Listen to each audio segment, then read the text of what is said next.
چې کله ورته ووایه چې انسانه ای پیره ای مرشده تا خو د الله د رسول طریقه پرې ایښې ده دی وایي ته دې ته مه ګوره چې زه هغه طریقه نه کوم زه څوک یم داسې لوی کاذبین دجالین او فریبکاره دوکهبازه د دغې زمانې په دغه زمانه کې موجود دي چې ته ورته ووایه چې تا خو طریقه د رسول الله پرې ایښې ده تا قول د رسول الله پرې ایښی دی تا عمل د رسول الله صلی الله علیه وسلم پرې ایښی دی دی بیا درته ووایي یا هغه مداریان چې دی په مخلوقاتو کې ایله کړي دي په خلکو کې ایله کړي دي په مختلفو نومانو باندې کاذبین دجالین چې دی ایله کړي دي هغه به دا وایي چې د اغا صاحب و دې ته مه ګوره چې زړه رایسته کېنسته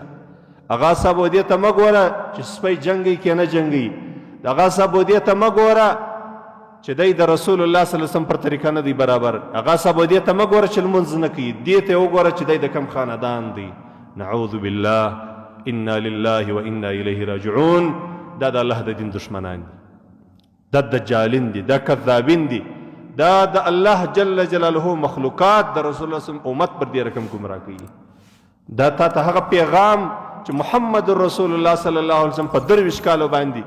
23 کاله د نبوت کې چې کم پیغام راوړی دی امت ته دا چې رسول الله صلی الله علیه وسلم شپه او ورځ پر خپل امت باندې کمې خوارۍ کښلي دي دا پر هغو ټولو خواریو باندې اوبه تویول دي او دا یو فراډ دی دوکه ده د دغه کذابینو دجالینو له طرفه و دغه امت ته د رسول الله صلی الله علیه وسلم تا ته به وایي دې ته وګوره د کوم خاندان دی تا ته به دا وایي چې دا خو د رسول الله صلی الله علیه وسلم خاندان دی دا خو اهل بیت دي دا خو د رسول الله صلی الله علیه وسلم د مبارک خاندان سره تعلق دی د هاشمیان دي په مختلفو نومانو به ځان نومولی مقصد به دې کې څه شي مقصد به دا چې څنګه د رسول الله صلی الله علیه وسلم امت له هغې حقې لارې سه له هغې لارې د رسول الله صلی الله علیه وسلم څنګه د خلک ګمراه کړي او بېدینه کړي الله تبارک وتعالی دا فیصله په قرآن کې کړې ده قل ان کنتم تحبون الله فاتبعوني دا فیصله ده د قرآن دا د یو ملا فیصله نه ده دا د دیوبند علماو فتوا نه ده دا د دیوبند علماو رایه نه ده دا د الله هغه قرآن دی چې پر محمد رسول الله نازل کړی دی په قرآن کې الله پر دوو ټکو باندې فیصله کړې قل ان کنتم تحبون الله فاتبعوني ورته وایه ای محمد رسول الله ای د الله رسوله د امتیانو ته دې ووایه که چیرې یو سړی دا دعوه کوي چې زما د الله سره محبت دی د الله د دین سره مې محبت دی ما له قرآن سره محبت دی فاتبعوني ورته وایه چې زما تابعداري وکړي زما قول او عمل پر ځان کې راولي رسول الله صلی الله علیه وسلم خلق و شرک ته نه دعوتول نعوذ بالله رسول الله صلی الله علیه وسلم خلق و دې ته نه دعوتوله چې پر قبرو باندې طواف وکړي رسول الله صلی الله علیه وسلم خلق عرس ته نه دعوتوله چې پر قبرو باندې میلې جوړې کړي د عرس په نامه باندې نر او ښځې سره راولي او جلسې ور باندې جوړې کړي رسول الله صلی الله علیه وسلم خپل امت و دې ته نه دعوتوله چې تاسې د الله له مخلوقه خدایان جوړ کړي تاسې د محمد رسول الله طریقه پرېږدئ د یو ګمراه د یو جاهل اجهل د یو ضال و مغضل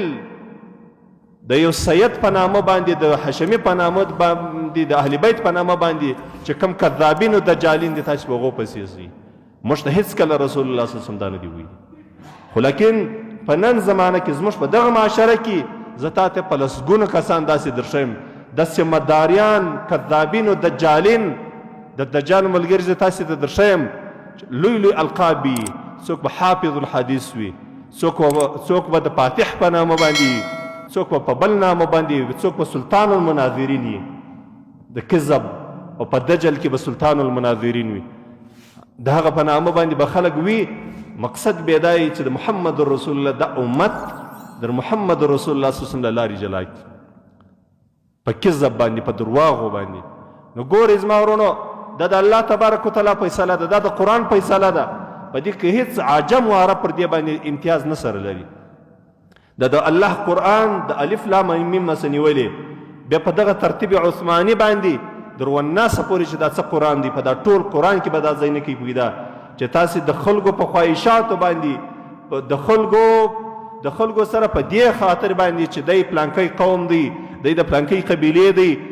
دی ځان هاشمي بولي دی ځان سید بولي دی ځان د اهل بیتو بولي په دې نامه باندې څوک دکانداري در باندې ونه کوي دا قرآن د عربو د عجمو دپاره یو رقم نازل شوی دی د دې قرآن چې څه حکمونه دي د الله تبارک وتعالی دا د سیدتنا فاطمه الزهرا رضی الله عنها په باره کې چې څه حکم و زما او ستا د خور او د مور په باره کې مغه حکم دی. دا د سیدنا حسن او د سیدنا حسین سیدا شباب اهل الجنه د جنت د ځوانانو د سردارانو د پاره چې د قرآن څه حکم وو زما او ستا د پاره د قرآن هغه حکم دی. په دې کې فرق نشته چې که سړی سید و نو هغه په قرآن باندې عمل نه کوي، هغه د رسول الله صلی الله علیه وسلم طریقه نه کوي، هغه د رسول الله صلی الله علیه وسلم قول او عمل پرېږدي، او که سید نو عجم یا غیر عربي و هغه دی بیا د قرآن تابعداري. دا رقم دین دا د عیسایانو دین دی، دا د محمد رسول الله صلی الله علیه وسلم دین نه دی. دا د عیسایانو راهبانو به هغه سرمایداره، هغه دولتمن، هغه د معتبرې کورنۍ خلک به هغه به د الله جل جلاله د هغه قانون چې په تورات کې نازل شوی و، د هغه قانون چې په انجیل او په زبور کې نازل شوی و، دوی ته به ویل تاسې د دې مستثنا یاست، دا د مسکینانو غریبان شئ، دا د نور خلک شئ. دا د هغو دین دی، دغه د یهودیانو په شکل کې، د مسلمانانو په شکل کې، دا د یهودو چې کومې طریقې دي دا په د مسلمانانو باندې عمل کوي. بیا به درته وایي چې راسئ نن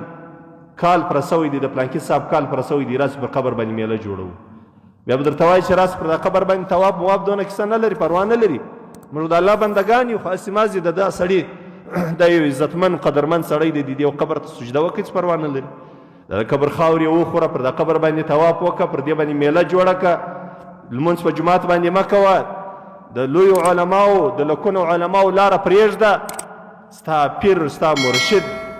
هغه چې تا ته کومه لار ښیي د ده د منه، دې ته یې مه ګوره چې دی څه وایي، دی څه کوي، دې ته یې وګوره د کوم خاندان دی، و دې ته یې وګوره. په دغه خبره باندې به دې بېدینه کي، او پر دغه رقم به دې د الله د رسول صلی الله علیه وسلم په مخالفت کې ودرېږي. رسول الله صلی الله علیه وسلم هېڅکله خپل امت ته دا نه دي ویلي.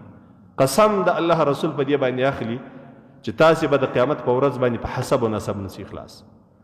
تاسې به د قیامت په ورځ باندې په دې نامه نسئ خلاص چې زه د پلانکي خاندان سړی یم نو زه خلاص. قسم د الله رسول صلی الله علیه وسلم په دې باندې